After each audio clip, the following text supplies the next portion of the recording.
Good morning students. आज हम धर्म और जादू का अध्ययन करेंगे। आपके बीए थर्ड ईयर में है बीए सेकेंड ईयर में सामाजिक मानव शास्त्र का पेपर, उसके अंतर्गत हम धर्म और जादू का आज अध्ययन करेंगे। धर्म क्या है? आपने फर्स्ट ईयर में भी धर्म की अवधारणा को पढ़ा है। तो समाजशास्त्र में जब हम धर्म और जादू की बात करते हैं तो इसमें जितना अध्ययन पर महत्व दिया जाता है उतना शायद किसी अन्य क्षेत्र में नहीं देखेंगे आप। वर्तमान में मानव ने विज्ञान के सहारे अपने पर्यावरण पर काफ़ी नियंत्रण प्राप्त किया है। इसका परिणाम यह हुआ कि कई समाज या तो धर्मनिरपेक्ष हो गए या धर्म में रुचि नहीं रखते और धार्मिक विश्वास की वैधता को स्वीकार नहीं करते। फिर भी धर्म आज भी एक सार्वभौमिक तथ्य बना हुआ है। आदिम जातियों, ग्रामीणों एवं लघु समाजों में आज भी यह मान्यता है कि मानव प्रयत्न की सफलता ऐसी देवीय शक्तियों के हाथ में जो घटनाक्रम को परिवर्तित कर सकती हैं। आदिम समाजों में प्राकृतिक एवं ईश्वरीय शक्ति में अंतर नहीं किया जाता और सभी सामाजिक घटनाओं के पीछे अलौकिक शक्ति का हाथ माना जाता है। तो टाइलर पहला समाजशास्त्री था जिसने यह बताया कि आदिम जातियों में भी धार्मिक क्रिया एवं विधि विधान पाए जाते हैं। तो धर्म का अर्थ और परिभाषा मानव शास्त्र में क्या की गई? एडवन टाइलर ने अपनी पुस्तक प्रिमिटिव कल्चर में कहा कि धर्म आध्यात्मिक शक्ति में विश्वास है।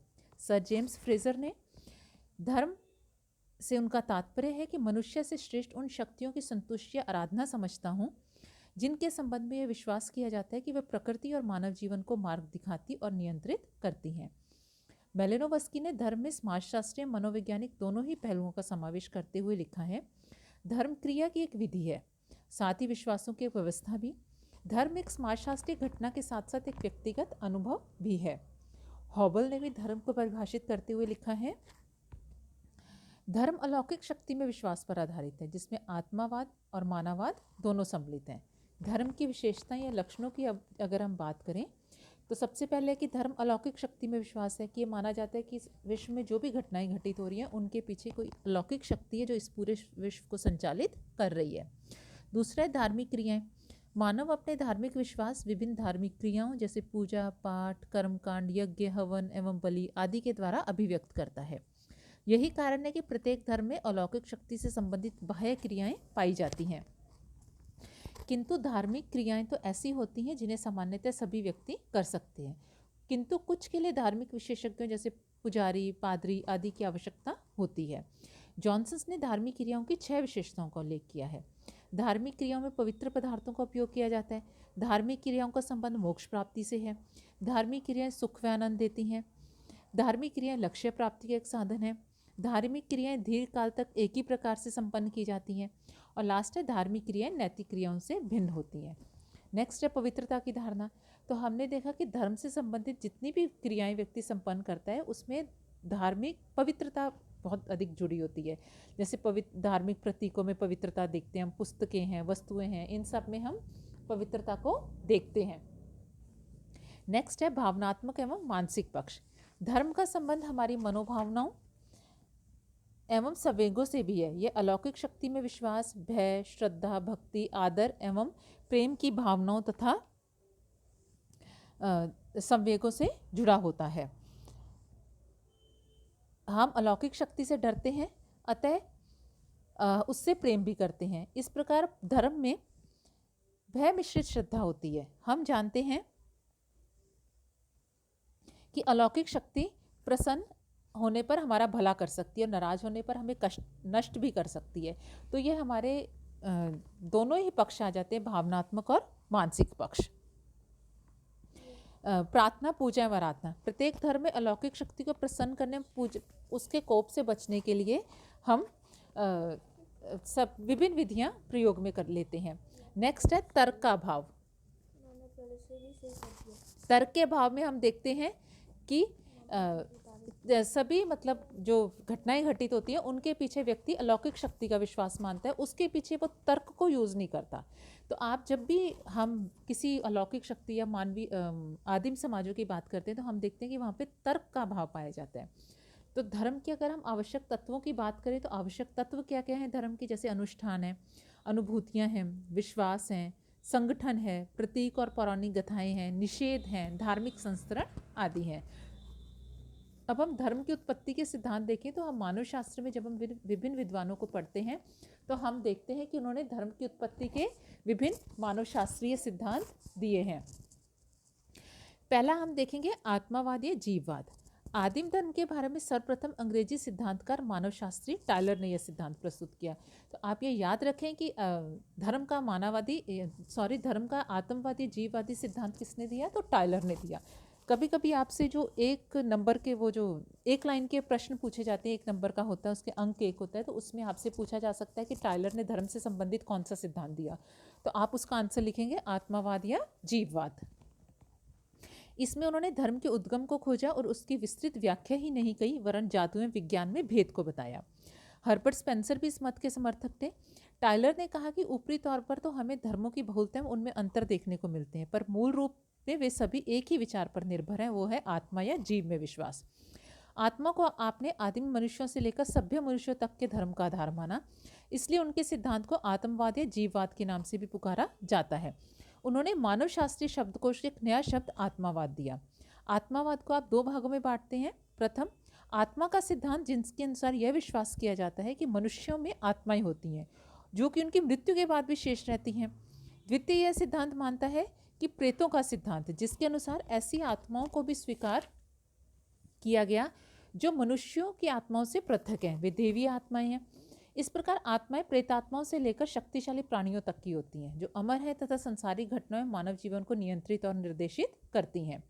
यही कारण है कि मनुष्य इन आत्माओं से डरने लगता है और उन्हें भय मिश्रित श्रद्धा की दृष्टि से देखता है। इसलिए टायलर कहते हैं कि धर्म आत्मा या आध्यात्मिक शक्ति से विश्वास है। यह विश्वास उसमें दैनिक जीवन के विभिन्न अनुभवों से उत्पन्न हुआ, जो कि उसने जागृत एवं सुषुप्त अवस्था में किए और जो जीवित एवं मृत अवस्था से स्पष्ट हुए।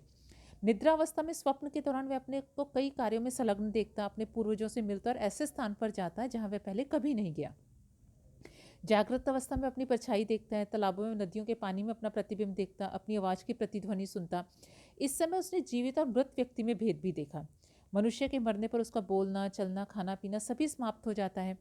तब आदिम मानव के मन में यह विचार आया होगा कि कोई ना कोई शक्ति अवश्य है जिसके शरीर से निकल जाने पर वह शरीर निष्क्रिय हो जाता है। तो टायलर के अनुसार आत्मा एक पतली निराकार मानव प्रतीक मूर्ति आकृति में कोहरा चलचित्र या छाया की भांति है। आदिम मानव के मन में उनके अनुसार एक प्रश्न यह भी रहा होगा कि निद्रावस्था मृत अवस्था में पर्याप्त समानता होने पर भी निद्रावस्था मृत्यु जैसी क्यों नहीं है। स्वप्न में शरीर से कोई शक्ति निकलकर विभिन्न स्थानों पर जाती, विभिन्न मृत व जीवित व्यक्तियों से मिलती और पुनः नींद टूटने पर वह पुनः इसी शरीर में लौट आती है। तो इस प्रकार के अनुभवों ने आदिम मनुष्य में 2 प्रकार की आत्मा का धारणा पैदा की, मुक्त आत्मा और दूसरी शरीर आत्मा। मुक्त आत्मा वो कहते हैं कि मनुष्य के शरीर से बाहर जा सकती है और हर तरह के अनुभव करके पुनः लौट आती है। एक वो कहते हैं कि शरीर आत्मा, जो एक बार शरीर छोड़ कर जाती है तो पुनः लौट कर नहीं आती और मनुष्य मर जाता है और उसकी आत्मा भूत या प्रेतात्मा बन जाती है और यही आत्मा अमर है। भारत में अन्यत्र भी मनुष्यों के मरने पर कुछ जनजातियों में 2 प्रकार की अंत्योष्टि की क्रियाएं हमें देखने को मिलती है, एक हरी और दूसरी सूखी।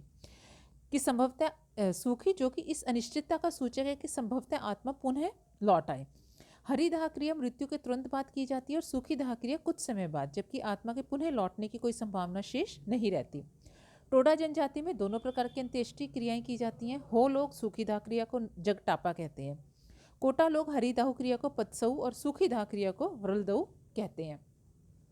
तो इस प्रकार हमने देखा कि टायलर ने आत्मावाद या जीववाद का सिद्धांत दिया, जिसमें उन्होंने आत्मा को 2 प्रकार बताए, मुक्त आत्मा और शरीर आत्मा, जिसका हमने विभिन्न जनजातियों में देखा कि वाकई वहाँ पे ऐसी क्रियाएं होती हैं और उनको अलग अलग नामों से वो लोग जानते हैं।